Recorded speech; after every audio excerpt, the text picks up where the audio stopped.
Welcome to episode 6 of the Kindness Objective podcast. I'm the founder of TKO. My name is Melissa Marquet, and we're a nonprofit that is combating bullying and cruelty in our schools, our workplaces, and our communities.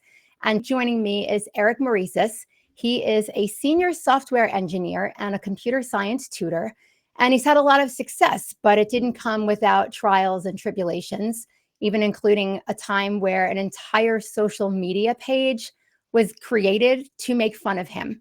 So Eric, thank you so much for being here. I really appreciate you joining. Yeah, thank you so much for having me. It was great meeting you. We connected on LinkedIn, and I appreciated your message and what you're talking about on other posts. So I'm glad to be on the show today. Well, it is very much appreciated. And like you said, being able to come on and be open and to be honest and transparent and vulnerable, it's difficult, right? But that's how we inspire and motivate and ignite change. So you coming on here, I know that that's not an easy thing to do, but it is certainly appreciated. We talked about the things that you went through in school and even in college and at work. I'd like to start in the earlier years of your formal education. And I would love to talk about that social media page that was created with the intention of literally making fun of you. That's awful. Yeah. Well, so it's interesting because we know a lot more nowadays in, the 2020s. There's a lot more conventions and well-known rules about social media that may not have been as well known when I was young. So basically in high school was when Facebook was essentially just starting and was just recently released to people beyond just college students. So it's sort of the Wild West in a way. And I just wanted to preface with that because I don't necessarily think that people who did what they did maybe thought that it was as bad as currently people in the 2020s understand it to be. But I Yeah. did want to talk about the experience just to share it, and hopefully people won't do anything like this now or in the future. So yeah, so essentially back when I was in high school, I discovered that several people of my what I call my primary friend group in high school, they created a Facebook group devoted specifically, various ways of like making fun of me. So like things that I said to people, some mannerisms that I had, like physically, and then there are some photos taken of me that I didn't know about during the school day and when hanging out. So that was tough, but and then also early in Facebook days, maybe now not so much, but the posts were a big thing, like wall posts and photo posts. So in that group, I discovered there were posts that were specifically mentioning like something that I said that maybe like other people thought was dumb, and like making fun of me for saying that, and or would talk about how they perceive something that I said to someone else. And it was particularly focused with in high school and stuff, you may have a crush on somebody and like maybe say something embarrassing, and people took that and ran with it. So essentially what I refer to it as is it's a diary of things that I would not want to give to an employer, so I now refer to it as. So that was it was tough to find out that they were doing that. I mean, I think at the time they explained it as they were just having some good fun, but none of the other people there had groups about them, so it was challenging. And as a teenager who was still developing and still getting my identity in place, I was not a naturally confident person by any means. I think a lot of us believe that confidence is something that you naturally develop as you go through life and you get older, and that does happen sometimes. But I also think, for people like me, it did not come naturally. It didn't just happen. I had to work for years to do research and trial and error to figure out how to be a confident person. And for a lot of my childhood, basically up through probably like halfway through college, I wasn't confident. I let people sort of take advantage of the kinder aspects of my personality, and I was also like physically weaker than I am now, and it made things challenging. It made me an easy target for some mental and emotional bullying, so to speak. One of the things that you and I talked about, and I have to thank you for this because you've actually inspired and added another layer to the kindness objective and what we're doing. And it came from you. It came from what you said about confidence building, things that you did when you were younger to build that confidence.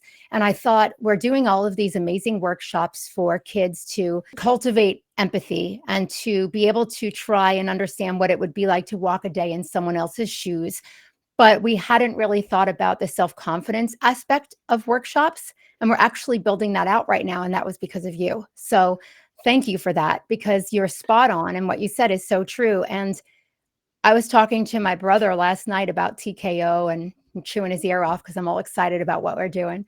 And one of the things that we realized just to, when you brainstorm and you talk to each other was that these workshops that we're doing, the kids can complete a workshop and then the mayor signs a certificate of completion for them and we send it to the local paper. And so the workshop is created with the intention of giving them the understanding and the empathy to be kind, but it's also a confidence booster to be able to say, I completed this and I shook hands with our mayor and I wound up in the paper. And so most of the time, the bullies, and I don't know if this is true for the kids that were bullying you, but most of the time they have an air of confidence, but they're actually not confident, because confident people don't have a need to hurt people that are in their path. So they put out this air of confidence, but in reality, they're actually very insecure.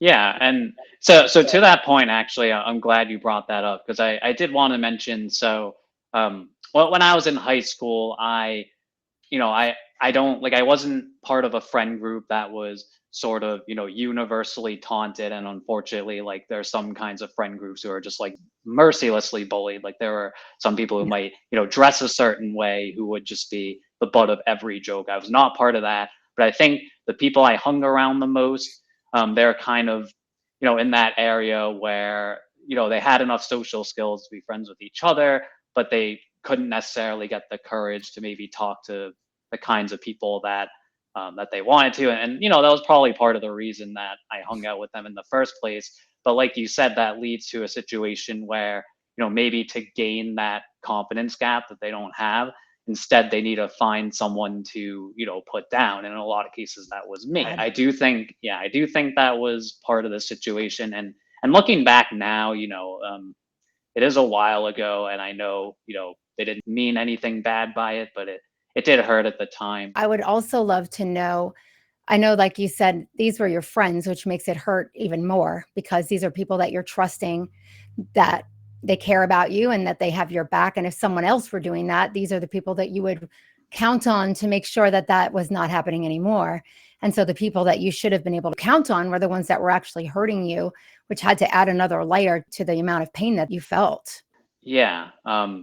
Yeah. So I'll say over my life, the number one biggest thing that has built my confidence is, building up my physical strength. So I started seriously going to the gym probably early on in college. And I mean, you could see me, I'm not, a bodybuilder, but going to the gym, it improved my posture and improved, it made me realize I could do certain things physically that I couldn't do before. And I think anybody who has gone fairly often knows that it can give you energy and it can kind of inspire you for the day. And I think definitely going multiple times a week is something that's very important to my life. Everybody who knows me knows this and respects that, Yeah. and I'm really glad that that's one of many things that has helped build my confidence. And I think the other thing, when I was thinking about this topic over the last few days, something that really helps is,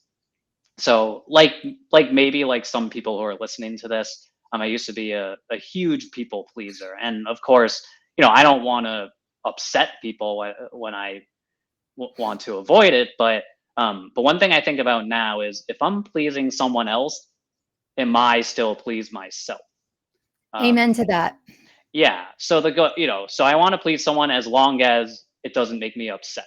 And I think that has been a good barometer to, being kind and respectful, but having my own boundaries and making sure I stick to what I believe in. And I think, that has worked for me, ever since I believe I have improved my, I'm not perfect, but I've improved my confidence significantly over the last 10 years. That's great insight, and I agree with you completely about the gym. I used to go to the gym like a gym rat. I would go do cardio in the day, and I'd go back at night and do weight training. This is before I had a child, so I don't have the ability to do that now. I'm at the baseball field, and I wouldn't change it for anything in the world.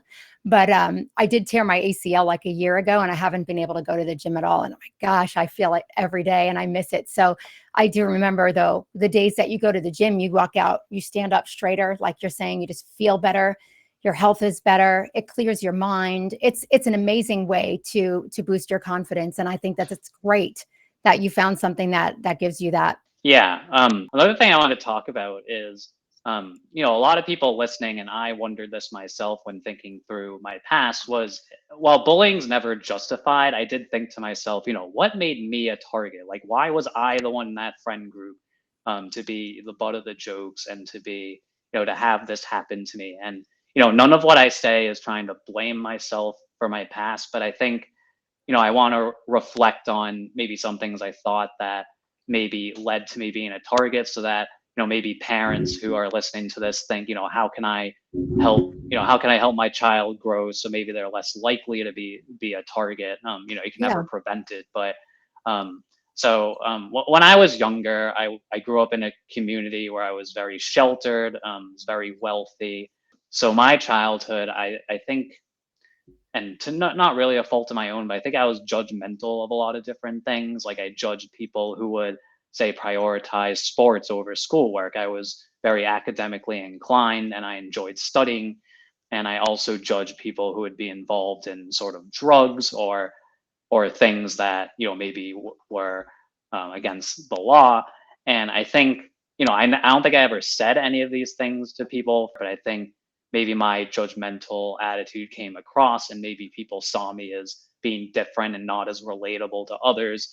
And again, I was young, I wasn't a perfect person, but I think that could have been one thing that made it more likely that I was a target. And again, the focus on academics, that's not what everybody's focused on. So, so it was just an interesting reflection. It doesn't mean it was right about what happened, but Yeah. I try to empathize that, maybe this is why people gravitated towards a certain action. I feel like when it comes to kids that they will find anything that they can if they want to, right, to pick on somebody for. And I think one of the things that you're bringing up is really important too. I applaud you for even being able to come on here and say, I might not have ever made fun of someone, but I was judgmental about this person or that type of individual. And it does raise the point that being able to understand our differences and not see them as less than, just to be able to look at them as just differences. We're different, and that's okay. And so I think that also comes into play when it comes to cultivating and fostering different environments where people are less judgmental. And that's one of the reasons why we want to be able to give these kids an opportunity to understand what it's like to be in someone else's shoes for a day. And even if they don't fully understand it, but just to give them a glimpse of what does someone else's daily life look like, and what does someone else's daily life feel like. It's important because it does eliminate the judgment to a certain extent. I mean, you're never going to alleviate that completely, but you can improve it. Right. And I think, something later in my life, I mean, I've always enjoyed volunteering. I think it's a great thing to do. You're helping people out. There's no pay attached to it, and you're forming genuine bonds with people. And a lot of places that I volunteered at, there, were people who are in a lot different circumstances that I was, and it helped me relate to them. And I think that's made a difference in my life of, empathizing with people, and not just like calling a whole society lazy or something like that. So I definitely suggest volunteering if people haven't tried that yet. Yeah. So while we were talking about high school, I just wanted to mention something interesting too that kind of made a difference in my high school experience. So I was always sort of the older person in my grade. Mhm. So I was like above the cutoff or whatnot. So what that meant was that I was one of the first people in my grade to get a driver's license.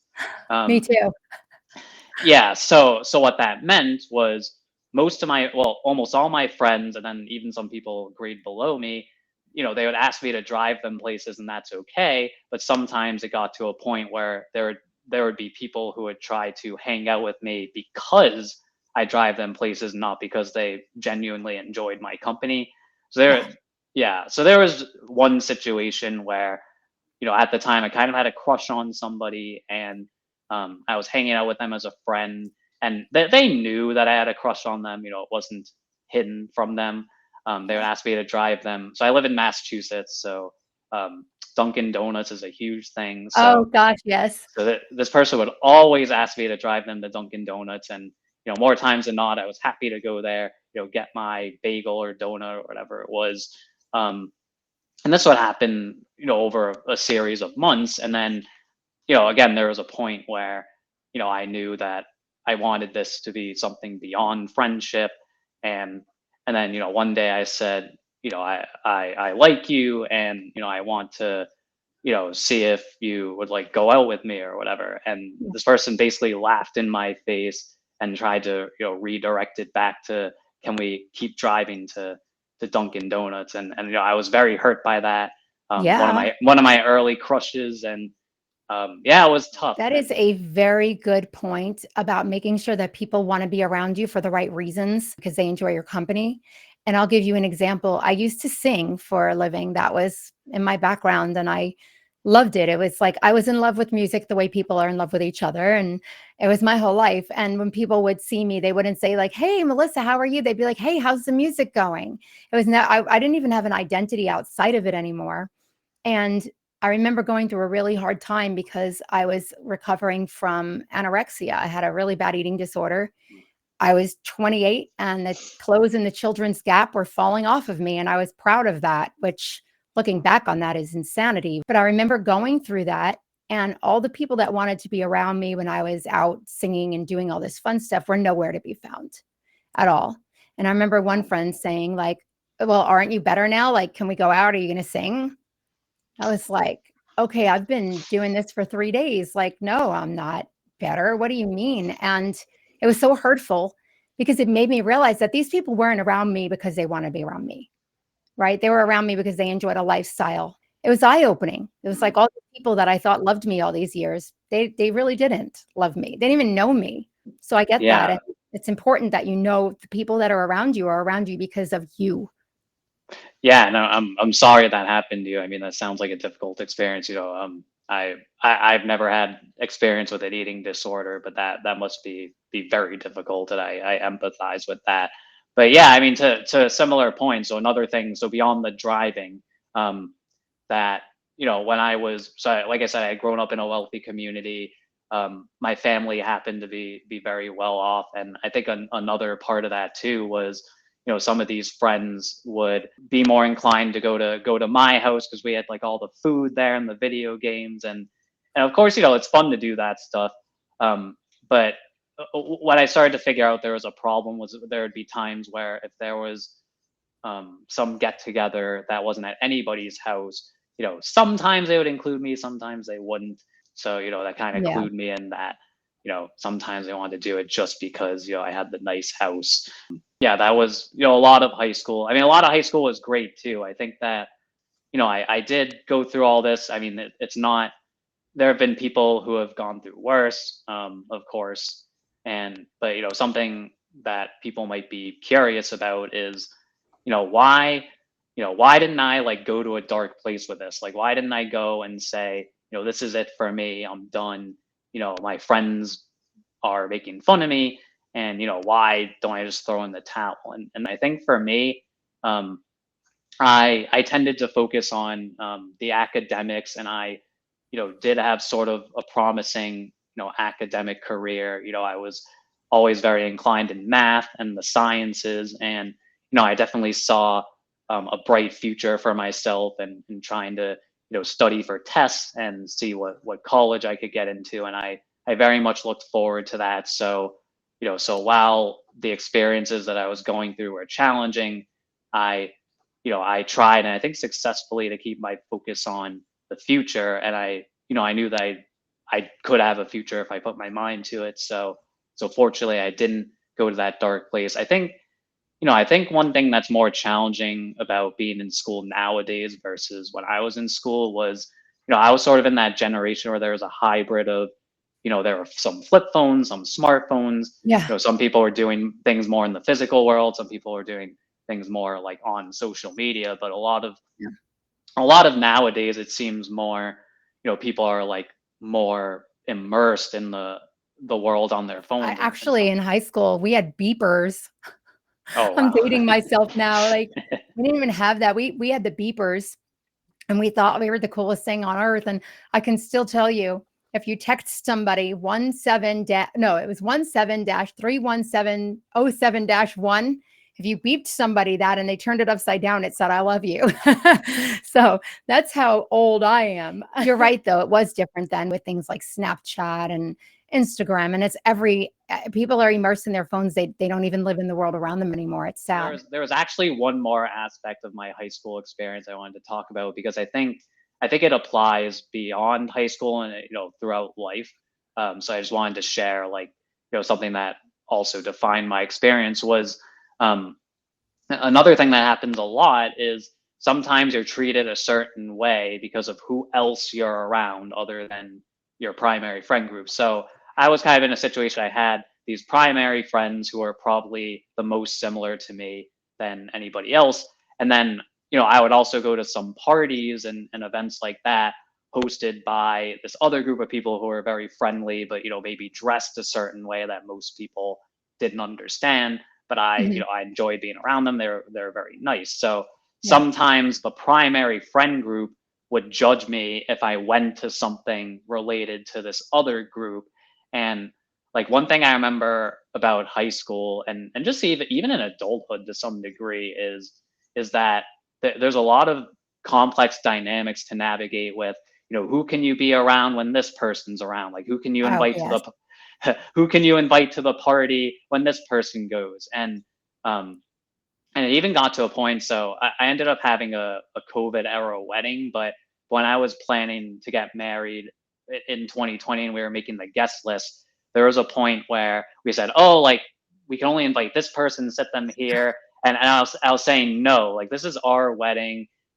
Whoever we want to be there will be there and Good they'll for you. navigate their own social dynamics. Because in high school, that was a huge issue. Like there would be people with feuds with each other and you would have to, oh, I can't have this person over. So that also made it, very complex socially. And I think that happens everywhere. I think it happens, in school and even in adulthood, like, planning for weddings, for example. Yeah, and Um, then that's good for you for not allowing that to ruin your wedding, because everybody I know that's gotten married have, like, literally gone through the guest list, like, "Well, we can't sit Aunt so and so there with this person because they're not getting along right now," and it's like, figure it out, grow up, right? Like, figure it out and just you can get through an afternoon or an evening together and be cordial for the sake of someone's wedding. So I think that's great that you didn't allow that to overtake your wedding guest list. But there was a lot of that in high school for me too, with kids where it was like, if you're friends with this person, well, you can't be friends with that person.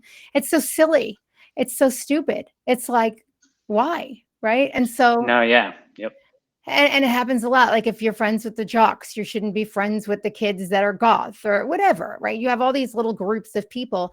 And again, it's very frustrating growing up and being around that and trying to navigate that when you really haven't even developed the skills to understand how to navigate the world socially yet. You're still learning. So there's a lot of pressure on you, and it's not easy.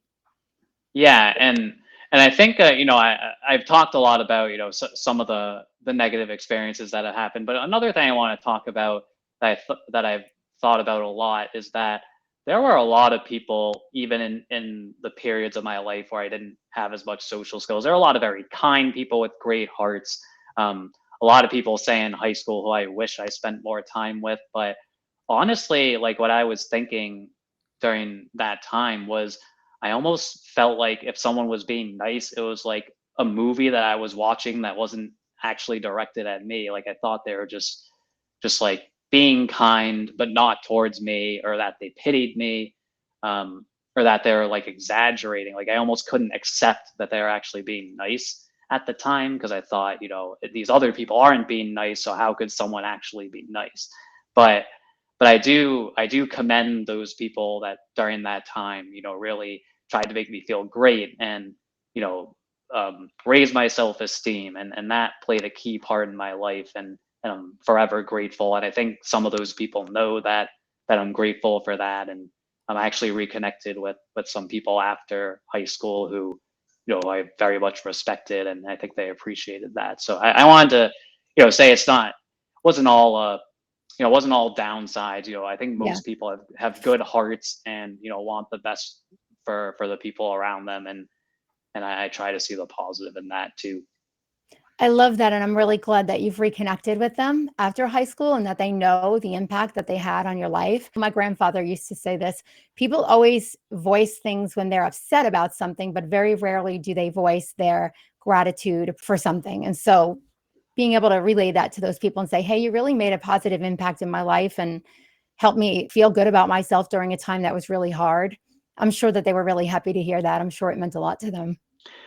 Oh yeah, no, absolutely. And so yeah, and I think too, so I'm really glad that I spent the time I did, building my confidence, um because later in my adult life, um I started to sort of like take more positive life risks. Like I started a tutoring business, and which, involves a lot of, one-on-one talking with people, and, you know, trying to get people to sort of, resonate with you and your style of teaching. And I think I would have been really nervous to do that if I hadn't, built my confidence and, had belief in myself. And also, things like this, like not everybody I know would go onto a podcast and talk. Yeah. I mean, I enjoy doing it. I think it's important to learn about people's experiences. But I don't think I would have done that, back then. I think I would have thought, oh, who wants to listen to what I have to say? um, if you ever get invited to a podcast and you think that you don't have anything to say, your experience is unique and it deserves to be heard, and you should take that. So it's definitely, Absolutely. yeah.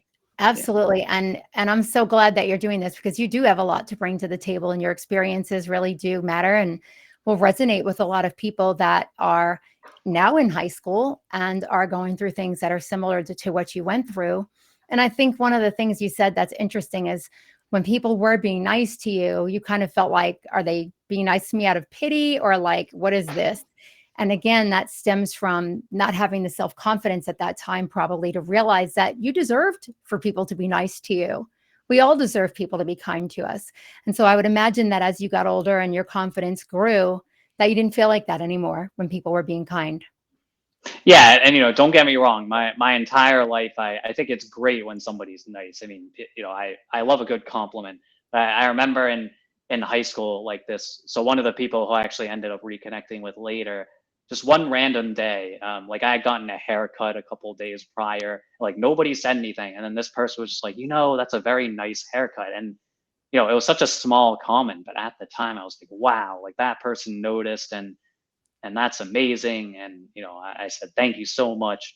And yeah, and that was amazing.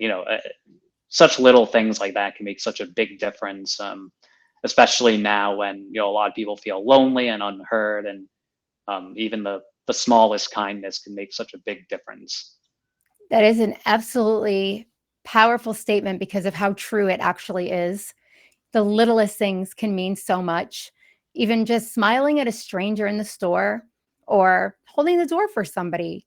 Somebody might be just having a day where they just completely feel where they've lost their faith in humanity. You don't know what's going on in their life, but you open the door for them at the store or something simple like that, and you smile, and all of a sudden, it lifts your energy and it lifts their energy, and it's contagious. And then they pass that on to someone else who might be having a hard day, and that person feels uplifted, and so on and so on. It's very much of a domino effect in that way. And it doesn't have to be this big, tremendous thing. It's not, doesn't have to be like, I bought somebody a house.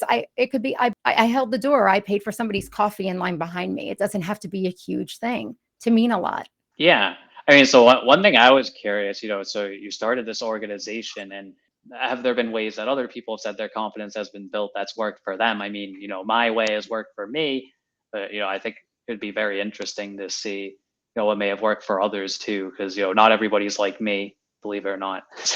No, I get that. Um, And then there have been other people that have said sports has helped them to build their confidence. So similarly to going to the gym, just doing something physical has built their confidence. I can speak for myself personally that one of the things that boosted my confidence was singing. I loved it.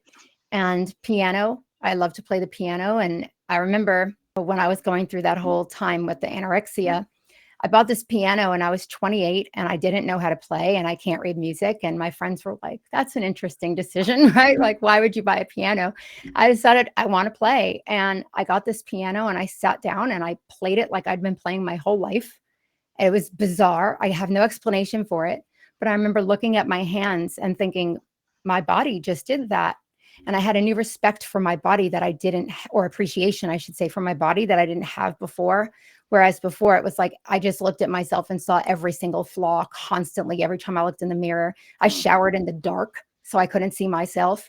And my confidence was not there. But being able to do something that made something sound so beautiful that came from my hands was incredibly confidence building for me. So I think for everybody, it's different. And I think once you find what it is that gives you that confidence and you love, you just have to keep doing it and make sure that you're doing what you're passionate about, because those are the things I think that are going to give you that confidence. Yeah, and there's no magic formula. I mean, you see a lot of, implement this framework, implement that, and it may or may not work for you, but I think, it's more nuanced. You should need to explore what works for you, try different strategies that maybe have worked for others and see what resonates. Some people may not like the gym either. I mean, for me, it was great, but yeah, so it's a journey. Life is a journey. There was one other thing I did want to ask you about, and that was when you first started your career. I remember you and I were chatting and you explained to me that there was an incident where somebody tried Hmm. to humiliate you in front of a group of Yes. people. And I would love for you to Yeah. talk about that. Yeah, sure. So, like I said, life's a journey. I had started developing my confidence. It still wasn't as much as it is now, but yeah, but there was a situation where I was working in kind of close quarters with probably 7 or 8 people. I was on a temporary assignment outside of the state that I live in. Most of the people were very nice, but this one person would sometimes just try to embarrass certain people or humiliate them. And so one day this person like stands up and tries to say some comment. I don't even remember what it was, like something about the tech I was using. And oh, like, you're doing this and this is bad, and he was just saying it publicly in front of everybody. So what I did was I stood up and I said, stop saying that. Like, I don't appreciate being treated this way, because a lot of people in that room, so I was working 12-hour shifts during the night, and sometimes people's emotions would come out. And Yeah. I was very big about being professional in a work environment, so I tried not to let myself get that way. But sometimes somebody would raise their voice and everybody else would kind of like go like this. But when it happened to me, I just said, no, I'm not accepting this. Don't do that. And the person left me alone after that. And I, Funny how that works, isn't it? Whether you're a yeah. kid or you're an adult. I was talking to my son. He wanted to do a podcast with me last night. He's 10 and he did a great job, but he was talking about a kid in school that was getting bullied. He came home crying. He was so upset about it because he's very empathetic. And if somebody's hurting, he will literally get in the car and cry. And he's a good kid. And he was talking about that in the school. We reached out to the school, and ironically enough, and I hate to say that, but it's true because most schools don't do anything. They really did follow through first thing in the morning on this. They had an assembly about things, and it was amazing to see the follow through, but it didn't do anything. And the kid still got bullied until the bully learned that this kid happened to be like a black belt in karate. And and he stood up for himself, and that was the end of it. But to your point, it's amazing how once you stand up for yourself, whether it's in a professional work environment like you did, where you say, I'm not willing to accept this treatment, don't talk to me like that, or a kid on a playground that gets into a little bit of a ruffle, right? Once you stand up for yourself, the bully cowers down and it stops. So it's so important that we stand up for ourselves and that we teach our kids that it's okay to stand up for yourself. You have the right to protect yourself. your mind, your spirit, and your body. However someone is coming at you, you do have your human right to defend yourself. And it's very important. And the message that's sent right now, whether it's at school, which is if you defend yourself, you're going to get in trouble, or if you're at work, if you go to HR, you're going to get a target on your back and you're going to get fired. That's the reality of the world that we live in, where we're literally telling people it's not okay to stand up for yourself and to have self-respect. And that needs to change. Yeah, absolutely. So I hope No, I hope your audience will get some value out of this. And but I absolutely have no doubt that the people watching this are going to get a lot of value out of what you've brought to the table. And I really appreciate you taking the time out of your day to do this and to be open and talk about these things. So thank you so much. all right, thank you. Have a great rest of your day. I will. And for those watching, remember, stay kind to each other, be empathetic, be compassionate, and I promise you it's going to make the world a much better place.